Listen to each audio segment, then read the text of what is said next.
Oke, jadi kita akan mencontohkan cara menggunakan Manager IO Accounting Application. Kita klik Create New Business, setelah itu akan muncul kolom nama bisnis dan juga negaranya. Karena ini hanya sebagai contoh saja, jadi kita bisa pilih negaranya yaitu automatic ya. Untuk nama perusahaan, usahakan kita memakai nama yang belum pernah dipakai sebelumnya. Sebagai contoh, kami mengisi business name-nya yaitu Fantastic Five dengan country automatic, lalu kita klik Create New Business.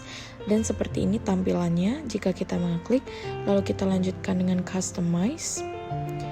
Untuk mencentang bagian apa saja yang kita perlukan nanti, sebagai contoh, kita bisa centang bank and cash accounts, receipts, payments, inter-account transfers, bank reconciliations, expense claims, customers, sales quotes, sales orders, dan sales invoices. Lalu kita bisa scroll down ke bawah lagi untuk melanjutkan centangnya, yaitu suppliers, purchase quotes, purchase orders, purchase invoices. Karena masih banyak pilihan lagi, maka kita scroll down ke bawah dan kita klik employees karena setiap perusahaan pasti ada karyawan. Begitu juga pay slips dan fixed assets, lalu yang terakhir depreciation entries. Kalau sudah, kita klik update. Lalu kita pergi ke settings dan kita klik business details. Di bagian kolom nama, kita bisa isikan dengan nama perusahaan kita di awal tadi. Sebagai contoh yaitu PT Fantastic Five. Untuk kolom selanjutnya yaitu alamat di mana perusahaan itu berdiri. Sebagai contoh, Jalan Cempaka Raya, Jakarta Pusat. Untuk negara, kita bisa pilih negara Indonesia. Dan kita klik update. Oke. Lalu kita coba pergi ke summary.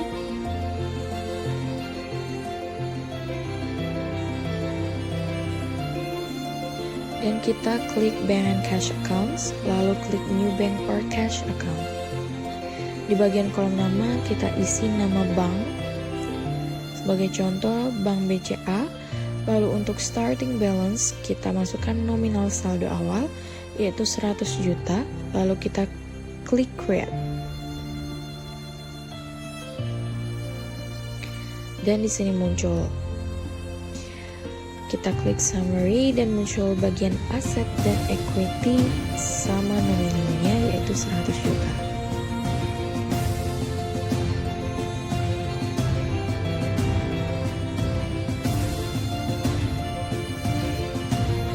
Lalu kita lanjut untuk mengeklik bagian employees, lalu kita klik new employee dan di bagian kolom nama kita bisa isikan nama karyawan, lebih tepatnya nama lengkap.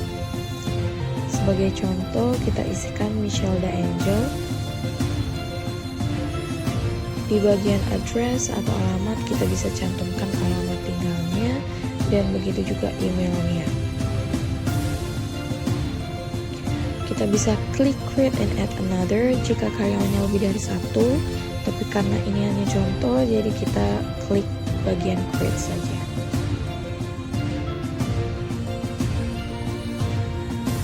Dan muncul di sini nama karyawan Michelda Angel.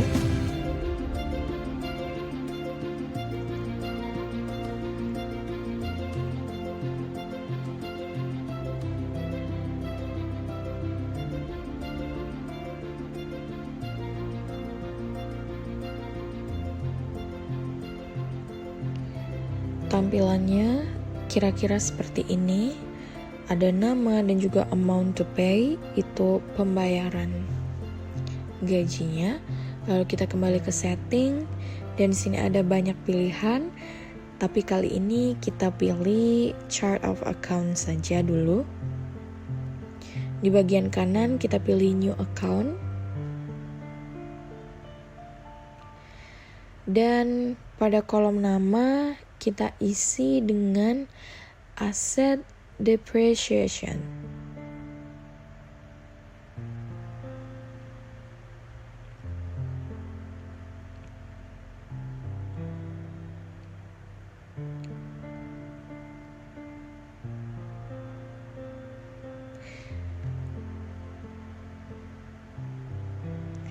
Lalu di bagian grup ada profit and loss statement dan cash and flow statement. Cash flow statement kita isi investing activities dan profit and loss statement kita isi expenses. Lalu kita klik create. Di sini akan muncul di bagian kanan ya, asset depreciation.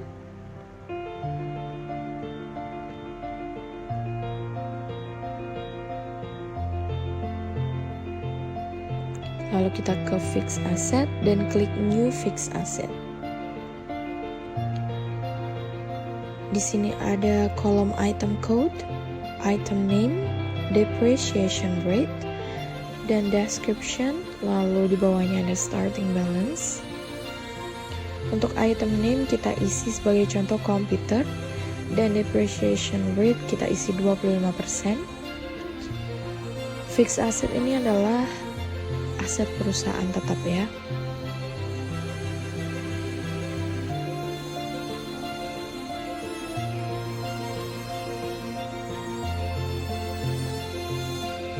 Kita klik create and add another jika asetnya lebih dari satu. Tapi kita klik create saja. Lalu muncul tampilan seperti ini. Komputer, depreciation rate 25%.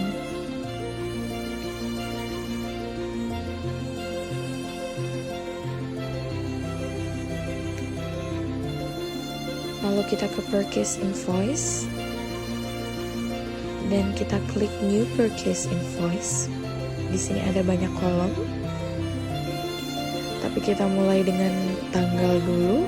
Kita pilih di tanggal 5 bulan Oktober tahun 2022. Di sini bagian supplier masih kosong ya, karena kita belum setting terlebih dahulu.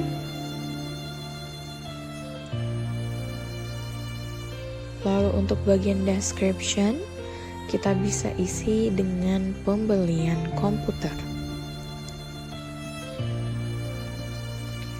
Bagian account, kita klik, lalu kita cari fixed assets at cost. Kita ke kolom selanjutnya yaitu fixed asset, dan kita klik komputer. Untuk quantity kita buat saja jumlahnya 5 buah dan unit price-nya adalah harga per buahnya yaitu 5 juta, jadi totalnya 25 juta. Kita create and add another jika lebih dari satu, tapi kita klik create saja. Lalu ini tampilan akhirnya. Persis seperti apa yang kita buat tadi.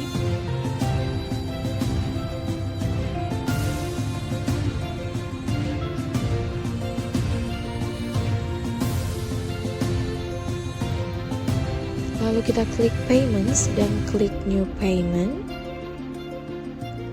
Ada banyak kolom di sini. Kita mulai dengan tanggal terlebih dahulu. Kita pilih tanggal 5 Oktober 2022. Untuk bagian paid from account, kita klik BCA, Bank BCA seperti di awal.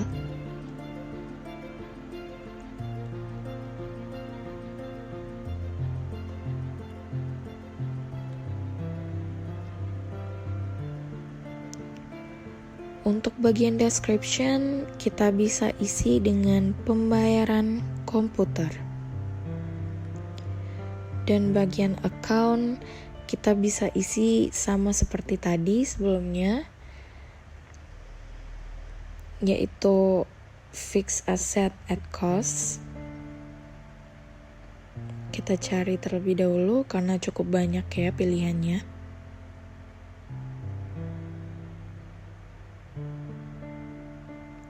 Sepertinya terlewat ya.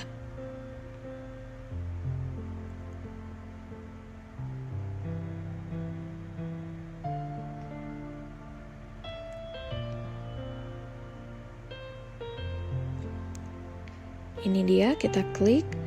Lalu fix asset, kita klik komputer. Dan amount-nya kita isi dengan nominal 5 komputer yaitu 25 juta. Kita klik create dan di sini muncul slip pembayaran. Kita balik ke summary dan kita bisa lihat bagian aset dan equity bertambah 50 juta menjadi 125 juta masing-masing. Lalu selanjutnya kita bisa pergi ke customers, lalu klik new customer. Di sini ada beberapa kolom. Untuk kolom nama kita isikan dengan nama perusahaan yang menjadi customer. Sebagai contoh yaitu PT Jaya Abadi. Untuk billing address dan delivery address, di sini kita samakan saja yaitu Jalan Mawar nomor 8, Jakarta Pusat. Lalu setelah itu kita bisa create and add another, tapi sebagai contoh kita klik create. Dan ini tampilan akhirnya untuk bagian customer. Setelah itu, pilih menu Sales Quotation, lalu pilih New Sales Quotation. Setelah itu, isi data lengkap untuk Sales Quotation yang terdiri dari date, expired date, dan pada bagian data customer diisi dengan PT Jaya Abadi serta alamat yang dituju. Pada bagian description, tulis dengan jasa pembuatan logo. Untuk kuantitasnya adalah 1 dengan harga sebesar 10 juta rupiah. Lalu scroll ke bagian bawah dan klik bagian create. Dan jadilah soft file sales invoice dalam penawaran jasa pembuatan logo PT Jaya Abadi sebesar 10 juta rupiah. Selanjutnya ialah melihat hasil dari pembuatan sales order dan juga pembuatan sales order dari PT Jaya Abadi atau perusahaan yang sudah melakukan order. Di sini kita bisa melakukan pengeditan kembali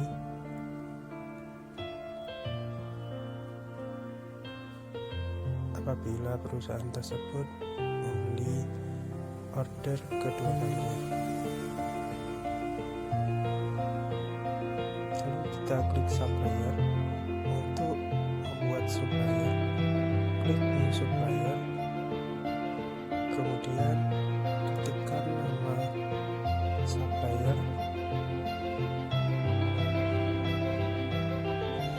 Di sini kita contohkan untuk supplier yaitu PT IDM.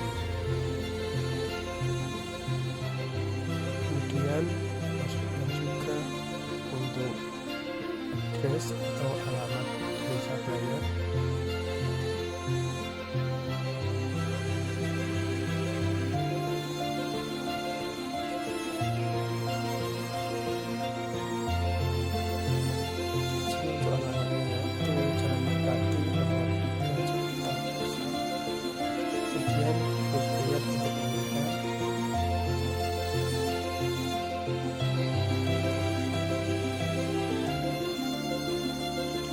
Dan kembali ke new supplier.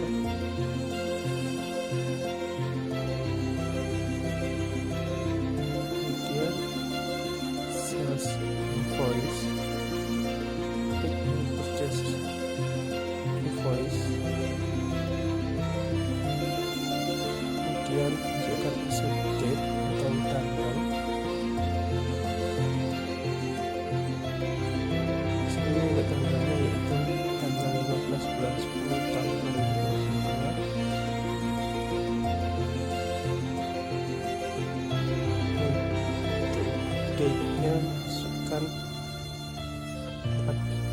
14 hari.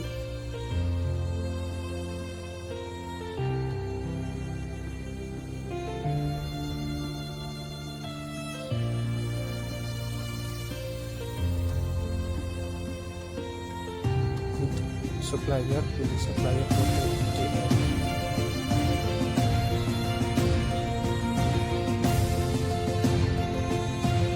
Kemudian untuk description, silakan isi pembayaran jasa pemesanan iklan.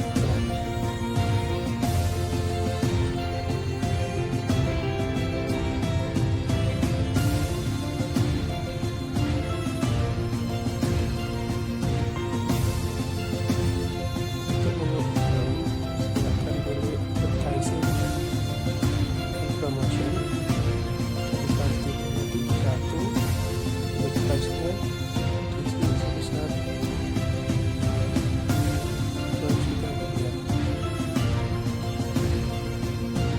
Kemudian detail, ini akan purchase invoice dan pembuatan akun advertising dan promotion. Kemudian untuk payment, diisikan date sesuai dengan tanggal pembayaran atau payment. Kemudian untuk paid from, pilih account dari Bank BCA.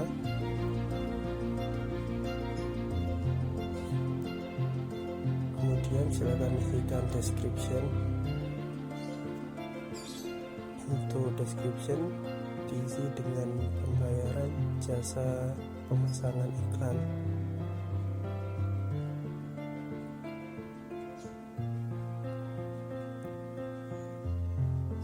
Selanjutnya untuk account, pilih untuk account payable. Untuk suppliernya PTIDM, dan untuk invoice juga silakan diisi sesuai dengan kode invoice. Untuk amount sebesar 2 juta rupiah, kemudian klik create.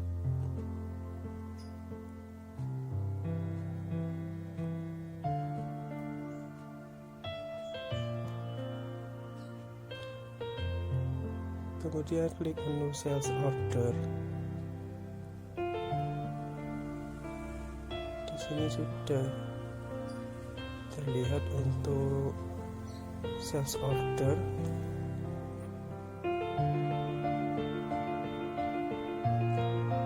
Di sini kita bisa melakukan new sales invoice. Kita pilih issue date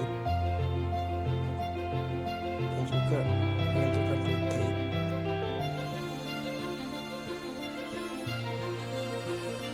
Untuk accountnya,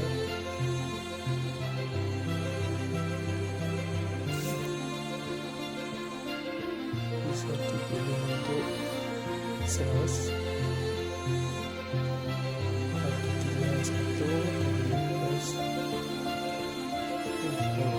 Ya, silakan klik create untuk mengubah.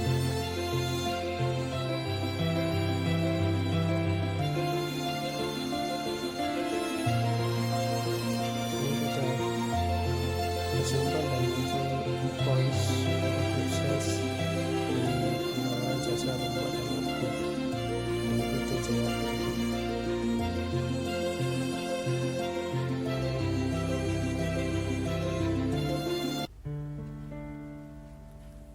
Pada menu pembayaran, klik New Receipt. Setelah itu, lengkapi pada bagian date sesuai dengan tanggal yang diinginkan. Isi receipt in dalam akun Bank BCA. Untuk description, diisi dengan pembayaran atas jasa pembuatan logo.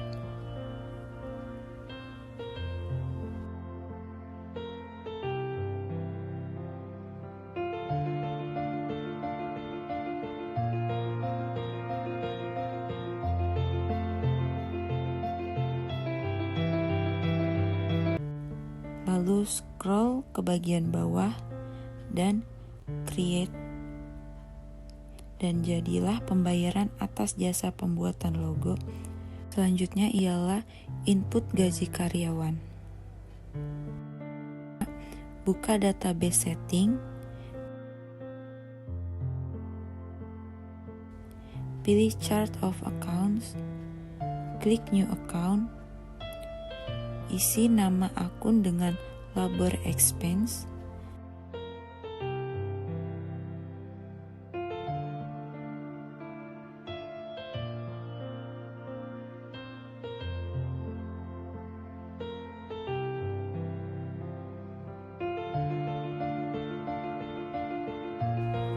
klasifikasikan ke dalam expense dan operating activities. Lalu klik create untuk menyimpan. Akun labor expense telah tersimpan dan otomatis masuk pada jajaran chart of account. Baik, untuk selanjutnya yaitu pembuatan atau pembayaran gaji karyawan atau payslip. Klik new payslip. Nah, di sini ada sedikit banyak yang harus diisi untuk pembayaran gaji karyawan. Nah, sebelum itu untuk pembayaran gaji karyawan kita perlu mengintegrasikan dengan labor expense yang akan dijelaskan oleh rekan saya.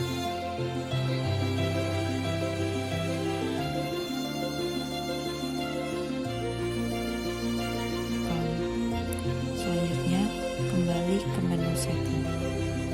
Buka database payslip item untuk menambahkan akun yang telah dibuat terhubung dengan slip gaji atau payslip. Lalu, klik new payslip item dan lengkapi nama item dengan pilih kolom expense account dengan label expense, lalu create untuk menyimpan. Setelah selesai untuk mengintegrasikan labor expense, kita kembali ke menu payslip, kemudian klik new payslip. Nah, di sini silakan untuk diisikan untuk date atau tanggal pembayaran gaji payslip. Kemudian untuk description diisikan dengan payroll.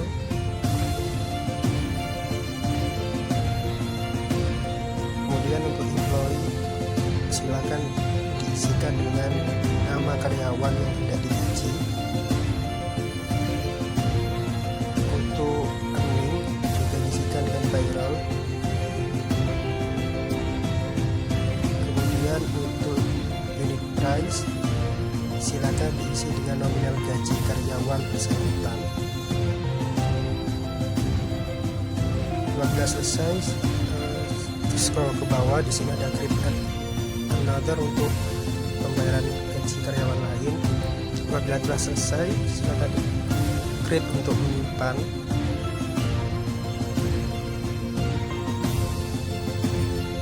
Ini sudah selesai.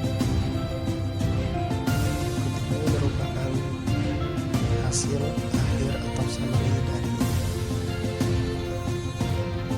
PT atau perusahaan kami Fantastic Five. Sekian dari